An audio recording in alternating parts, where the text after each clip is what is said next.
Comenzamos. Bueno, muchas gracias a todos y todas por venir. Ahí estuvimos consiguiendo asistentes porque teníamos 0 de 20. Decíamos, ¿qué pasa? Nadie quiere venir a nuestra presentación. Así que bueno, muchas gracias. Bien, nosotros somos un equipo internacional integrado por investigadores de Uruguay, en el caso de Uruguay, de la Administración Nacional de Educación Pública y de la Universidad de la República. También participan la Universidad Federal de Río Grande do Sul y la Universidad Federal de Santa Catarina y también la Escuela Superior Politécnica del Litoral de Ecuador. Así que, como verán, es un proyecto bastante grande. Es un proyecto financiado en la continuidad de las trayectorias, el rezago, que es cuando el estudiante va perdiendo la fluidez en esa trayectoria y va perdiendo años y va repitiendo años, eso es lo que se denomina el rezago. Como ven, el sistema educativo uruguayo tiene una cobertura, siempre estuvo caracterizado por una cobertura universal, desde el nivel inicial hasta la enseñanza del bachillerato, lo que sería la educación media superior. Pero en particular esa cobertura universal se concreta así en primaria, pero luego se va perdiendo estudiantes a lo largo de ese proceso, de esa trayectoria.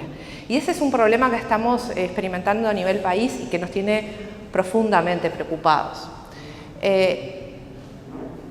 Los estudiantes tienen dificultades para permanecer en el sistema. Algunas de estas expresiones del rezago y de la desafiliación, algunos números. En el tránsito entre educación primaria y media se registra una caída del 10% de los estudiantes. En la primera transición, ¿verdad?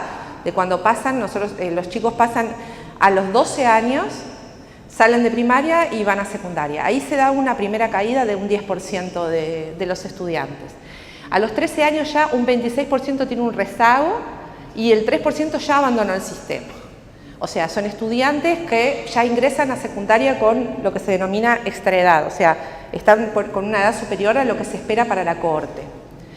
En el tránsito entre educación media básica, primero, segundo y tercero, y educación media superior, lo que sería el bachillerato, o sea, la previa al ingreso a la universidad, cuarto, quinto y sexto, previo al ingreso a la universidad, entre los 15 y los 17 años, ahí se constata otro descenso del 20% en la proporción que asiste al grado esperado, ¿sí? Y el 27% es la proporción que no asiste al sistema educativo, o sea, que está fuera del sistema. Lo perdimos. También hay una baja tasa de egreso en el tramo obligatorio de esos 12 años de educación, digamos, que es obligatoria, ¿sí? Y el 31% de los egresos se da a los 19 años, cuando debería ser a finales de los 17 o principios de los 18. Y el 40% egresa a los 24 años. O sea, ahí es donde se observa ese rezago. Entonces hay pérdida de estudiantes y además un profundo rezago en la graduación que luego impacta en el acceso a la educación superior. ¿De acuerdo? Entonces, a esto es que se denomina rezago y desafiliación. El rezago, el abandono y el ausentismo, o sea, el rezago, que es el retardar el proceso y estar en cohorte, no estar en el grado que corresponde a la cohorte. El abandono, que es cuando se va del sistema. Y el ausentismo, que es las faltas frecuentes que luego conducen a lo que se denomina desafiliación, son factores en la línea temporal, ¿no? Y de esa desafiliación. Entonces es muy importante identificar estos 3 objetos que son las que caracterizan el proceso de desafiliación, porque la desafiliación al sistema no se da como algo automático, sino que es en una línea de tiempo, es en una trayectoria. Entonces, nosotros estuvimos trabajando, utilizando técnicas de analítica del aprendizaje, para poder identificar estos objetos y sus potenciales causas, o sea, por qué se dan estas desafiliaciones, en particular en este proyecto, en esta primera etapa del proyecto, nos centramos en el nivel más problemático, que es el primer tramo de la enseñanza secundaria, o sea, la enseñanza media básica. Bien. Una de las preguntas que hacía hoy, creo que era Maldonado, que preguntaba a Javier cómo involucrar al Estado, ¿no?, en proyectos como este tipo. Creo que nosotros tenemos relevado que es el primer proyecto de escala nacional en temas de analítica del aprendizaje, o sea, la incorporación de analíticas del aprendizaje para el estudio de todo un sistema educativo, en este caso el sistema educativo público del Uruguay. La escala de Uruguay, que somos 3 millones y poco más de habitantes, hace que sea posible desarrollar este tipo de estrategias a una escala, es una escala manejable, y también es como una especie de laboratorio, muchas veces es una especie de laboratorio de otras acciones que luego se pueden hacer a nivel de todo un territorio en otros países más grandes, ¿no? Entonces nos parecía importante compartir estos primeros pasos y desde esta perspectiva más interdisciplinaria, porque el proyecto tiene como muchos componentes, ¿no? Uno de ellos entonces es esto de desarrollar estrategias de adopción que permitan que estas estrategias que estamos trabajando de analíticas del aprendizaje no queden en un proyecto más, sino que satisfagan nuestros deseos científicos, sino que fundamentalmente sea adoptado por el sistema. Y eso implicó algunas lecciones aprendidas que podemos compartir con ustedes, si es que avanza. ¿Dónde? Ahí. Un tema es la autorización para el acceso a los datos. Si nosotros estamos trabajando a nivel Estado, los datos no están en nuestra institución. Por ejemplo, yo provengo de la Universidad de la República, es la institución de educación superior más grande del país, es una universidad pública, pero los datos de este nivel del sistema educativo, que es enseñanza primaria y media, pertenecen al Estado, pertenecen a la Administración Nacional de Educación Pública. Entonces, lo primero que implicó este proceso fue poder acceder a estos datos, pero no acceder para poder consumirlos, sino en esta cosa de involucrar desde el primer momento a las autoridades y a los equipos técnicos. No solamente a las autoridades, fundamentalmente a los equipos técnicos.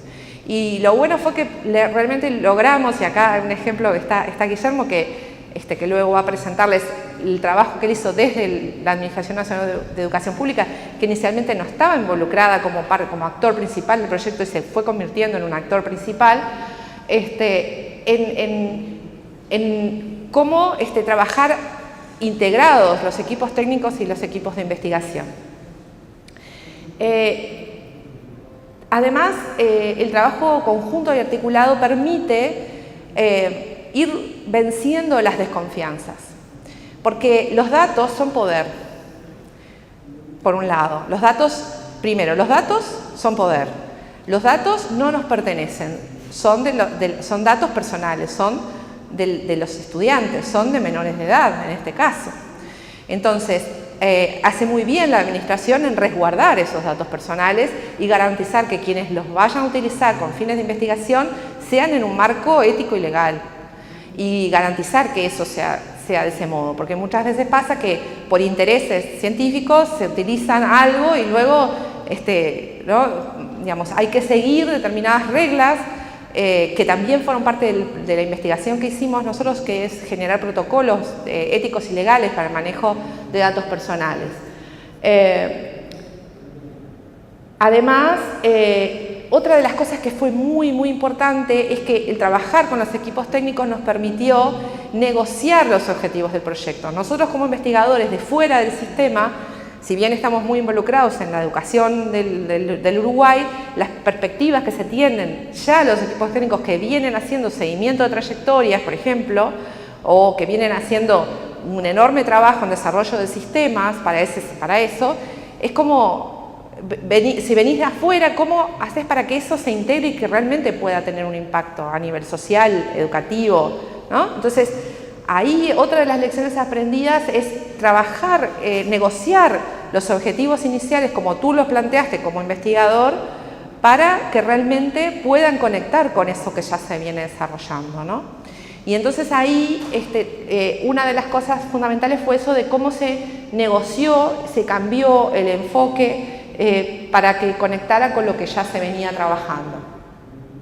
Entonces terminó en un proyecto que para mí es un tema fundamental, y es que los proyectos de analítica del aprendizaje, y hoy lo planteaba Xavier, tienen que estar pedagógicamente orientados. O sea, es investigación educativa, con lo cual tenemos que hacernos preguntas pedagógicas. La técnica es, o sea, qué tipo de metodología utilizamos para investigar, es un tema obviamente de paradigma, de epistemológico, también técnico, pero la pregunta es pedagógica. Y una de las cosas que nos permitió el trabajar con los técnicos que ya vienen haciendo seguimiento de trayectorias y que conocen toda esta problemática, es que las preguntas estuvieran pedagógicamente orientadas. Y entonces una de las reflexiones es, ustedes trabajan con el riesgo, ¿por qué no trabajar con el éxito? ¿Por qué no plantear la cuestión desde el éxito académico? ¿Por qué siempre nos situamos en identificar las cosas que generan abandono y no poder comprender las dimensiones del éxito académico? Otra de las cosas que nos plantearon y que nos pareció súper interesante y que también generó un giro es el tema de que centrar la analítica en el individuo cuando la cuestión de la enseñanza es situada, es contextual, tiene un marco curricular que implica contextos como grupos, centros, la propia dimensiones geográficas de dónde están ubicados, las variables de clase, todo eso es un determinante de la trayectoria del individuo, realmente sobredetermina las condiciones. Entonces, es importante que la analítica logre capturar o que por lo menos las preguntas que nos hagamos estén situadas desde ese enfoque contextual y que la perspectiva del análisis no esté solo situada en el individuo. Eso me parece que es otra cosa importante a compartir. Y bueno, esto es lo que les estaba comentando recién.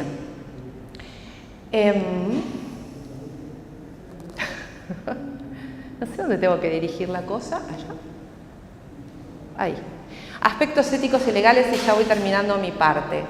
Como les decía, el tratamiento de datos personales de los estudiantes, bueno, difieren en las diversas legislaciones, hay que tomar contacto con cuáles son las condiciones del manejo de datos personales en cada contexto, en cada país, porque eso puede variar. En el caso uruguayo en particular, implica adoptar medidas de seguridad necesarias para garantizar la confidencialidad y la seguridad de los datos personales, que implique evitar la adulteración, la pérdida, la consulta o tratamiento no autorizado, así como detectar desviaciones de información.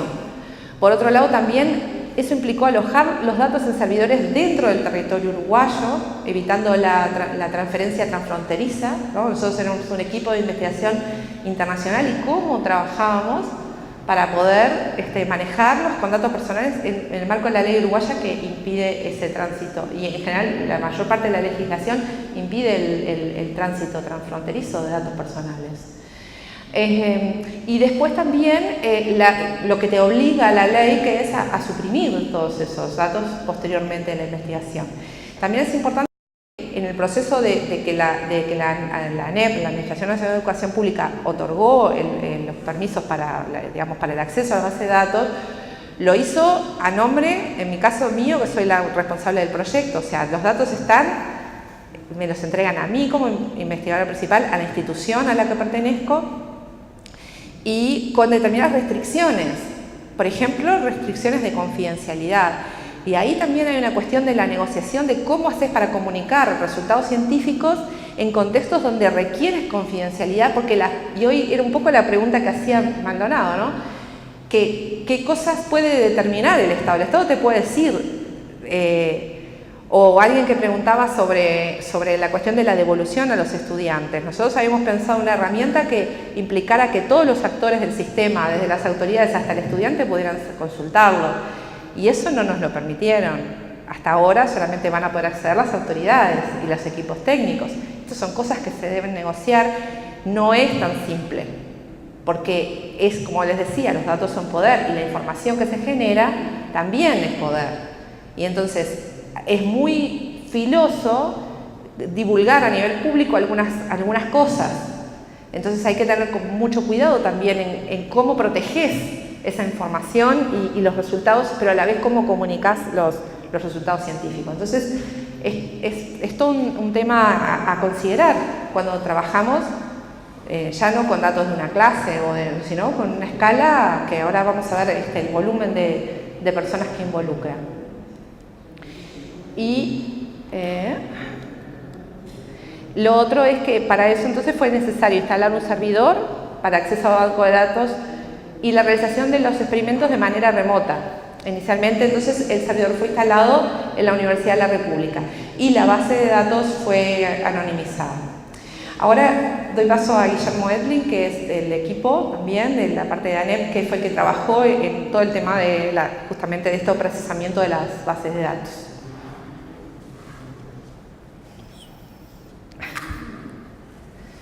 Ahí, para que te ayudo. Claro.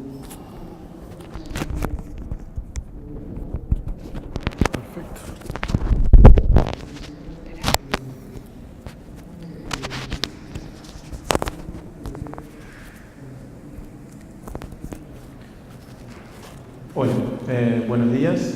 Mi nombre es Guillermo Edling. Ingresé a este proyecto como parte de la ANEP, que es la Administración Nacional de Educación Pública del Uruguay. También soy egresado de la UDELAR, de la Universidad de la República, y bueno, por eso además me interesó mucho participar en este proyecto porque le tengo mucho cariño a la universidad y bueno.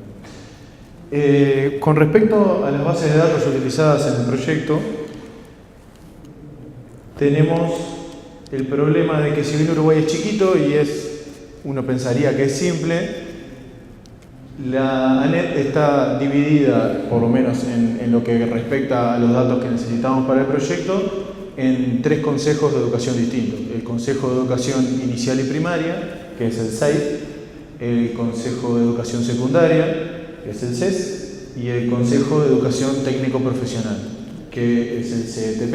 El CES y el CETP son los hermanos que se dividen la educación media en el Uruguay. La parte del CES es más orientada a las personas que van a seguir con su formación terciaria y la parte del CETP es más orientado a profesional, a parte técnica, que van a ser más de industria directamente.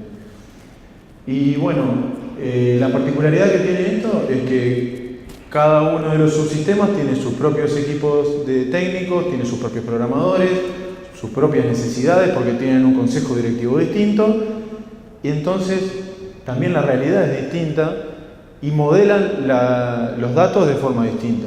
Y entonces, como ANEP, lo que nosotros aportamos fue la comprensión de estas particularidades, aportamos un modelo genérico, universal, para que el proyecto se pueda llevar a cabo, digamos, quitando las diferencias que hay entre cada uno de los consejos, y les aportamos la forma de extraer los datos para que se puedan utilizar en ese modelo. Bueno, como se puede ver ahí, tenemos cada una de las bases de datos, además están en tecnologías distintas, lo que obviamente lleva a tener que utilizar tecnologías que sean flexibles. No podemos quedarnos con extracciones simples, solamente hacer un script y volcarlo a otra base de datos. En particular, para este proyecto pudimos utilizar unos procesos de extracción, transformación y carga, que son las ETL, que ya habíamos arrancado a desarrollar en ANEP, también para uso interno, para data warehousing y cosas así. Estas extracciones están desarrolladas en Pentaho Data Integration, en la versión Community, en particular porque en la ANEP tratamos de hacer todo con software open source. Y bueno, lo bueno que tiene este software es que nos permite conectar con distintas fuentes de datos, como ya vimos, con distintas tecnologías, MySQL, Postgres y SQL Server. Y además es muy fácil transformar datos por ejemplo, tenemos los datos de la matrícula, están de una forma en una base de datos, están de otra forma en otro, y bueno, es muy fácil mapear los datos es simplemente arrastrar cajitas y armar los flujos y cambiar nombres de variables es fácil, crear la base de destino es fácil. Entonces, y lo otro bueno que tiene es que el proceso te queda documentado visualmente, porque es un flujo de datos que queda como en una página y listo. Bueno, rapidito vamos pasando a la parte de Cristian porque no nos queda tiempo.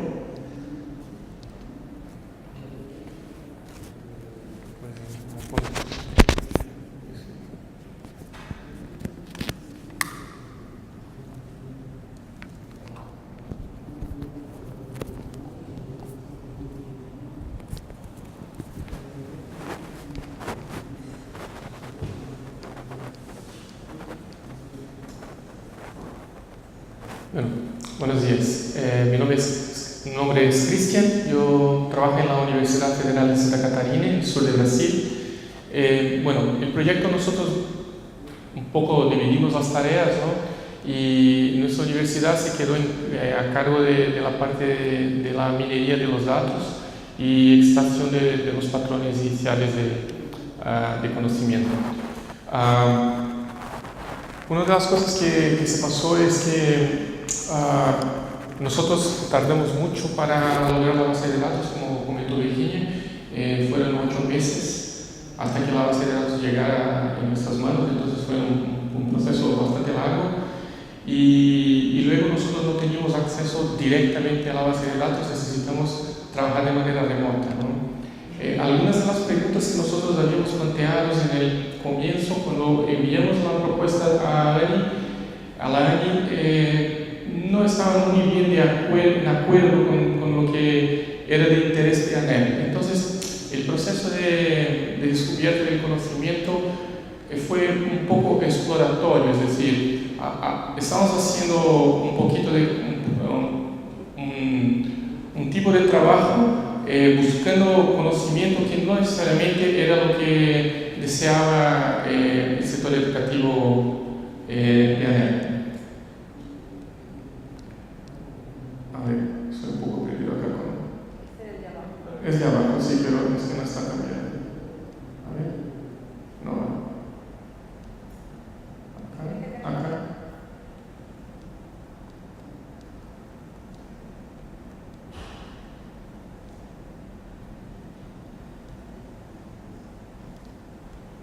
No está mal.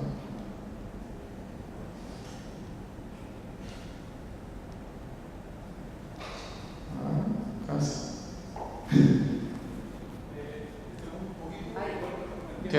Dale, tarda un poquito, dale. Entonces nosotros trabajamos con casi 190.000 registros de estudiantes, ¿no? De 130.000 matrículas distribuidas en 2 años. Son 19 departamentos, centros de estudios de 8 regiones distintas de Uruguay. Los datos son de 2015 y 2016 y el plan que nosotros estamos trabajando es del 2006. Lo que nosotros hicimos inicialmente fue un reprocesamiento de los datos y intentamos utilizar, generar algunas variables que nos permitieran extraer informaciones en acuerdo con los algoritmos que utilizamos, ¿no? Entonces, las variables que nosotros utilizamos en ese experimento fue la cantidad de materias que el estudiante había cursado, la edad del estudiante. Eso es solamente un recorte de un experimento que nosotros hicimos, ¿ya? También el porcentaje de materias en que el estudiante obtuvo una calificación general menor que una determinada nota en una determinada reunión, y esa nota varía de 3 hasta 7, y la reunión que nosotros estamos midiendo podría ser la primera reunión o la segunda reunión. La cantidad de faltas no justificadas hasta una determinada reunión y la cantidad de faltas justificadas hasta una determinada reunión. Bueno, yo no soy un experto en el sistema educativo uruguayo, pero ellos allá tienen, a lo largo del año, hacen 4 reuniones para discutir sobre cómo está el alineamiento de la trayectoria de los estudiantes, ¿no? Y al final del año, en la 4ª reunión, se sabe la situación final del estudiante, que llaman allá de fallo. Entonces, nosotros acá intentamos generar un experimento en que consideraban que se consideraban los datos hasta la segunda reunión. La idea era que las reglas generadas o los patrones encontrados puedan reflejarse algo temprano, que nosotros pudiéramos intervenir en tiempo, ¿no? Bueno, acá hay una proporción de las muestras en el dataset que nosotros generamos, porque nosotros trabajamos con 3 grados, el primer grado, el segundo grado y el tercero, y la proporción de los promovidos, de los estudiantes que repitieron por rendimiento y que repitieron por inasistencia en cada uno de los grados. Nosotros inicialmente utilizamos el clustering, que es una... Ya estoy adelantando. Un algoritmo de aprendizaje pensado no supervisional. La idea es agrupar los datos basados en la similaridad entre ellos. Y nosotros hicimos entonces el agrupamiento de los datos e intentamos encontrar algunas diferencias entre los perfiles medianos de los estudiantes. Entonces, por ejemplo, para los estudiantes promovidos, en asistencias injustificadas hasta la primera reunión, en el primer grado, hay una media de 2.4, por ejemplo, allá arriba. En el segundo grado, 3.4, en el tercer grado, 3.9. Y eso nosotros decimos, acá es posible ver la diferencia entre las inasistencias, por ejemplo, injustificadas hasta la reunión 1, en el primer grado, en comparación de los promovidos con los que repiten por rendimiento. Por ejemplo, acá los que repiten por rendimiento tienen una media de 6 faltas, ¿no?, en asistencias, y los que son promovidos 2.4 faltas. Ya los que repiten por inasistencia, entonces una media de 20 faltas. Bueno, esa fue la metodología que nosotros utilizamos para, después de generar los perfiles y los patrones, intentar descubrir algunas reglas que podrían ser utilizadas en el sistema de seguimiento de la trayectoria, y esas reglas nos servirían entonces para, ¿cómo voy a decir? Serán utilizadas como presets de las visualizaciones que van a ser presentadas para los estudiantes, ¿no? Entonces, algunos de los patrones que nosotros descubrimos que indican un riesgo de reprobación son, por ejemplo, 5 faltas no justificadas hasta la primera reunión. Eso es un indicativo de que el estudiante ya está en riesgo. Y acá otras. 50% de las notas medias bajo de 6 en el momento de la primera reunión, o posee edad mayor que la edad media de determinado grado, y con 50% de las notas más bajas que 6 en el momento de la primera reunión. Es decir, ya está, bien. Nos vamos hacia ahorita al sistema de visualización. Es que ya no tengo tiempo. Virginia me tomó todo el tiempo. Sí. Acá. Entonces, ahorita está en la fase de implementación del sistema de visualización, que está bajo